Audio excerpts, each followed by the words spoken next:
What up, YouTube? Let's here. Thanks again for visiting the channel. As always, I appreciate it. Today we're going to be doing a quick review of the Kizer Deviant. This is a nice little knife, perfect for everyday carry and stuff like that. Cutting open boxes, cutting tape, straps, stuff like that. You guys know that I'm into bigger knives for the most part, but this is definitely a little knife that I would have no problem at all carrying on an everyday basis. This is one of the knives that a buddy of mine sent me from Instagram. His handle on Instagram is Knife Noob. So if you would be so kind as to go on Instagram and give him a follow, it's KNIFE_NEWB. He's been sending knives into the channel for a while now for me to review and everything, so I really appreciate that. And I'd really appreciate if you guys supported him as well for that. And also, if you guys are new to the channel, I really appreciate you tuning in. If you would do me a favor and just hit that thumbs up just for the algorithm, and subscribe if you enjoy the content, I'd really appreciate it. So let's get started. This again is the Kizer Deviant. Nice little knife. We'll get some size comparisons out of the way here. First, the Ontario Rat 1 is going to be quite a bit bigger than this guy. The Ontario Rat 2 is going to be just a hair smaller.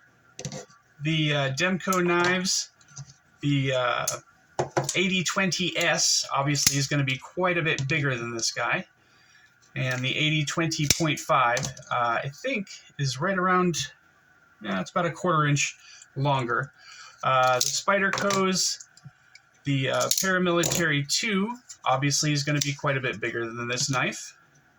And the Par 3, I think, is right around the same size. Yeah, just about the same. That's good. Carry profile. The handle in the PM2 obviously is quite a bit longer than this guy, and the Par 3 is just a hair longer than the handle on this guy. Let's check the thickness real quick. Compared to the Par 3, the Deviant is a little bit thicker than the Par 3. And the height, excuse me, the Deviant is nowhere near as tall as the Par 3. Let's check the blade stock thickness real quick. The blade on the Kizer Deviant comes in at around 122 thousandths, I think. Yeah, we'll say 122 thousandths. I don't know if my calipers are calibrated properly or not. This knife is centered pretty well. I think it's leaning just a hair to the show side, but a little turn on the pivot might fix that. I'm not really going to check that right now. Let's check the balance. The balance on this guy is right behind the pivot, right where you want it to be. So that's awesome. And this is a 3-inch blade as well. The blade is M390 steel with a flat grind, and it's a sheep's foot profile. And it's got a flat that carries out to about 90% the length of the blade. As far as the pivot is concerned, this guy's running on bearings. It's very, very smooth. You've got a T8 screw on the pivot, and you've got T6 screws on the rest of the body screws here, which is kind of a bummer. But it is what it is. They can't all be, T8s. I don't know why, but they can't.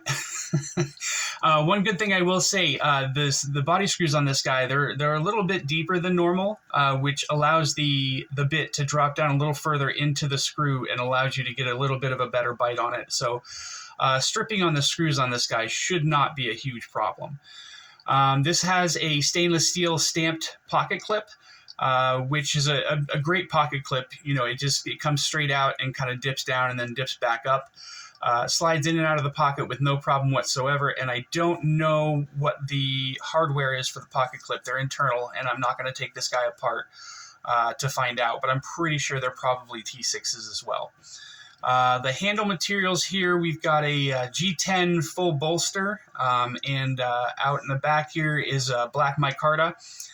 Which they've milled down a little bit to give you a little bit of,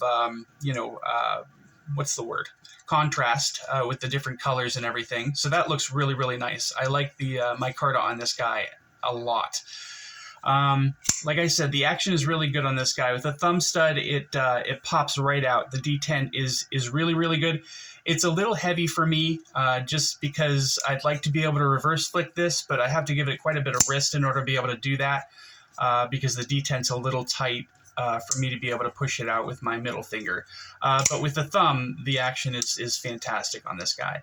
As you can see, deployment is really, really good. It's a good, crisp deployment. The detent, as I said, is a little bit heavy, but not too bad. Not to the point where you can't deploy it without any wrist at all. The disengagement is fantastic. You can see it's milled down a little bit here so that you can get access to that lock bar. There's no jimping on this knife at all, but you don't really need it. It's a smaller knife. It's going to be used for light cutting tasks, stuff like that. And I've already said that earlier, you know, cutting boxes and stuff. I'm sorry for repeating myself. The ergos on this guy are great. There's no forward finger choil. There's a cutting choil, or sorry, sharpening choil here. But as far as the ergonomics are concerned, it's a very, very comfortable knife. I will say that there's a little bit of a hot spot from this pocket clip, but you really only notice that if you end up having to use this for a longer period of time. If you're just, you know, taking it out of your pocket, opening it up, using it, closing it, and putting it back away, you're not going to have any trouble with that pocket clip at all. The price on this guy is $149, and it is currently available on a few different sites. So I'll go ahead and link that down in the description. If anybody's interested in this knife, you should be able to pick this up with no problem.